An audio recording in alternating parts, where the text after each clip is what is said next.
To see you. Hello Nigerians, and here is the morning news. We begin on education notes. JAMB has released the results of candidates who sat for the 2026 UTME on Thursday, April 16th, with two candidates, one parent arrested for allegedly engaging in result falsification using artificial intelligence. Meanwhile, JAMB Registrar Professor Ishaq Oloyede has uploaded the smooth conduct of the ongoing UTME nationwide as he monitors the exercise at some CBT centers at the University of Ibadan. Kainde Omolosho completes the report. Candidates at the University of Ibadan Computer-Based Test Center turned out early for the Unified Tertiary Matriculation Examination, underscoring the growing need for strict compliance with accreditation procedures and examination guidelines to ensure a credible process. During the monitoring exercise, the Registrar Professor Ishaq Oloyede paid close attention to critical stages such as candidate accreditation, biometric verification, and system functionality, measures designed to curb impersonation and minimize technical failures that have challenged previous examinations. At the end of the day today, we will have examined 1,700,000 in 3 days.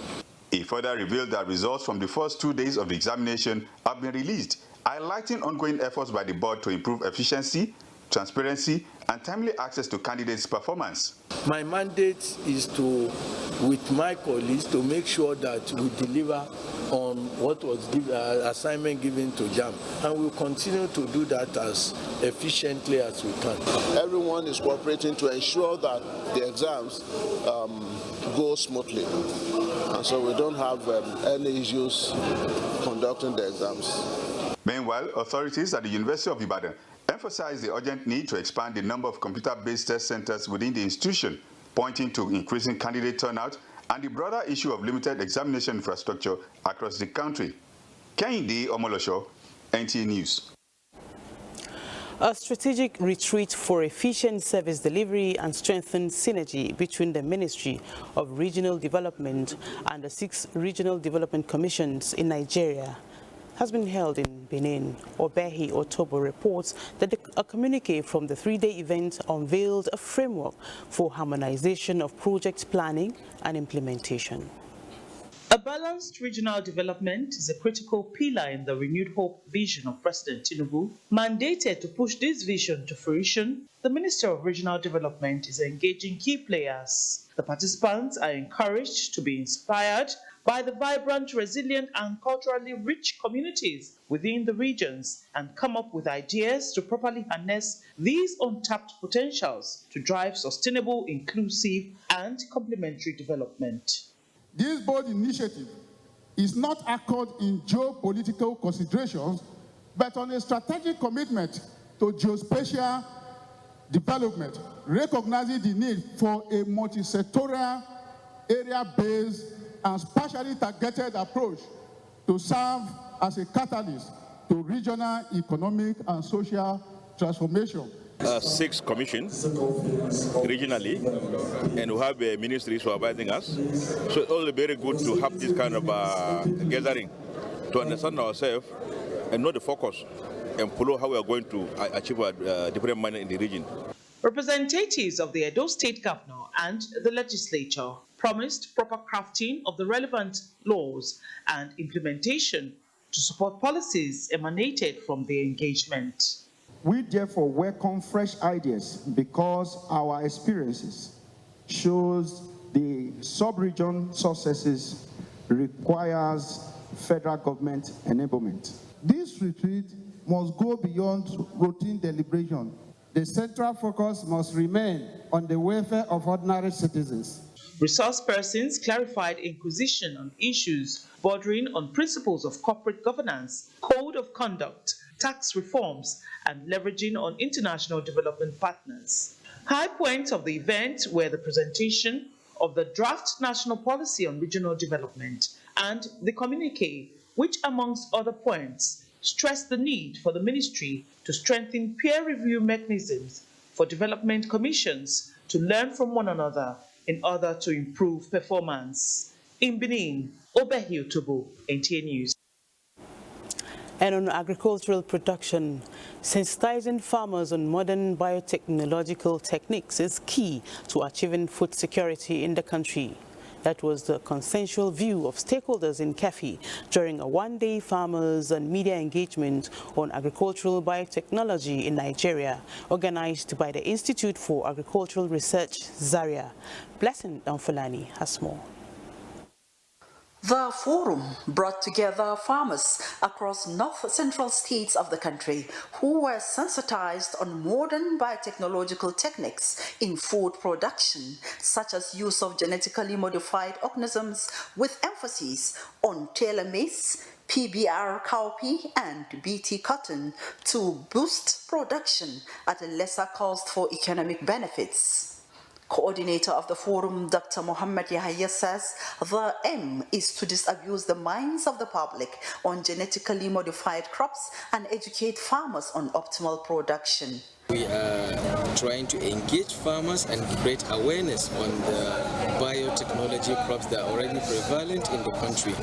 Vice Chancellor, Nasarawa State University, Kefi, Professor Saadatu Hassan Liman, represented, as well as other facilitators, say equipping farmers with improved inputs will not only yield bumper harvest, but will as well place Nigeria as a bigger player in non-oil revenue generation through export of agricultural produce. Awareness is created on genetically modified crops, the advantages, the benefits of such crops, so that there will be increase in the use. Now we have about three different crops that were genetically modified and released by the Institute. Farmers describe the forum as impactful. I've also learned about the improved variety that we need to plant so that we have a robust yield.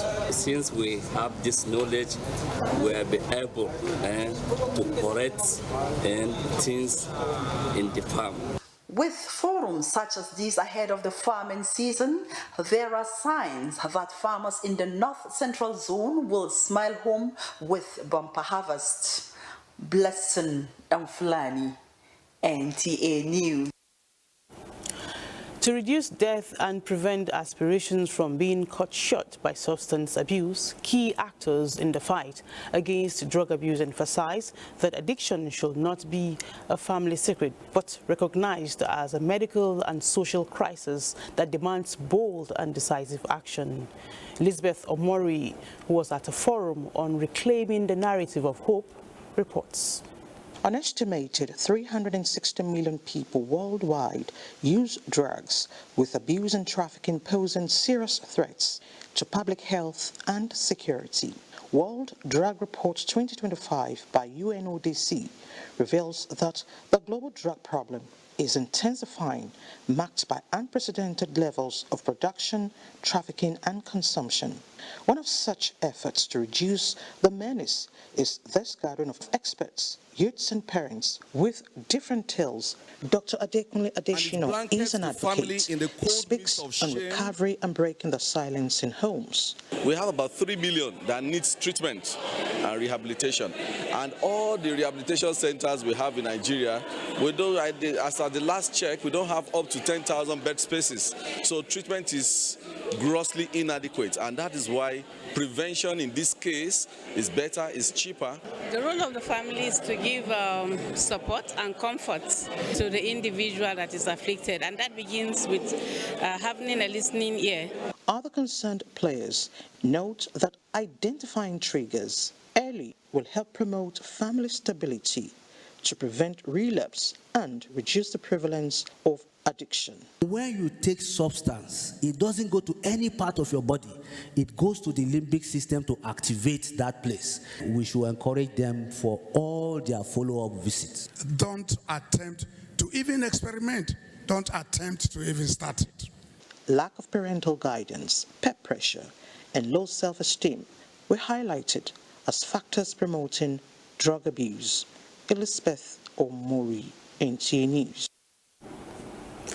Former President Goodluck Jonathan has called on leaders to promote national awareness that is initiatives that will meaningfully contribute to Nigeria's democratic and diplomatic engagements in line with the vision of the country's founding fathers. The former president made the call while speaking at the 2025 or 2026 Association of Retired Career Ambassadors of Nigeria, ACAN, held in Abuja. Garba Mohammed Natala has more.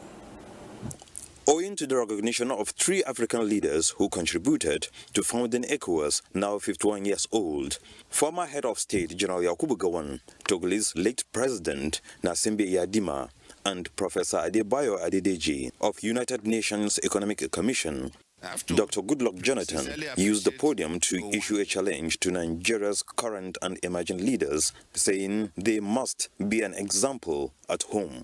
I strongly believe that you cannot develop economically with very unstable political systems.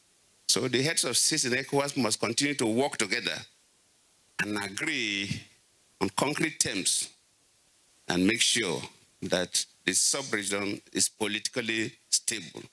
On behalf of all of us, the awardees today, yes, thank you for the honor you've done to us, and thank you for the honor you've also done to those in the past that are not here.